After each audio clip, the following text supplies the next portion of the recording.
Рачно изработениот 12-цилиндерски мотор беше резервиран за врвните изведби на растегнатите крила 20 години и е вграден во повеќе од 100.000 возила. Бентли нема да дозволи W12-ката да се замине без спектакуларно испраќање. Пред 2 децении овој мотор дебитираше во Continental GT и со него ќе ја напушти сцената. Затоа ќе послужат само 18 примероци на купето Батур, кои ќе бидат рачно изработени од Мюлинер, а веќе е потврдено дека него ќе го движи најсилната досега направена верзија на овој мотор. 12 цилиндри и двата турбополначи ќе испумпуваат 750 коњи и 1000 ньютон метри.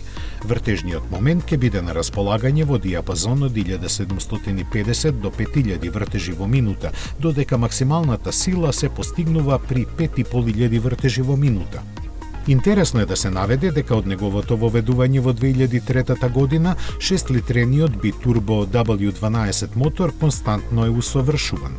Во периодот од 20 години неговата моќност е зголемена за 37, вртежниот момент за 54, а емисиите на CO2 намалени за 25%.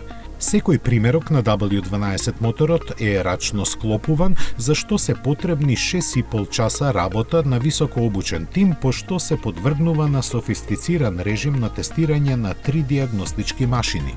Секоја седмица, еден од изработените мотори се подвргнува на продолжен тест циклус, пошто потполно се расклопува за проверка. Последниот примерок ќе биде склопен во април 2024, кога ќе биде достигната бројката од вкупно 105.000 направени мотори.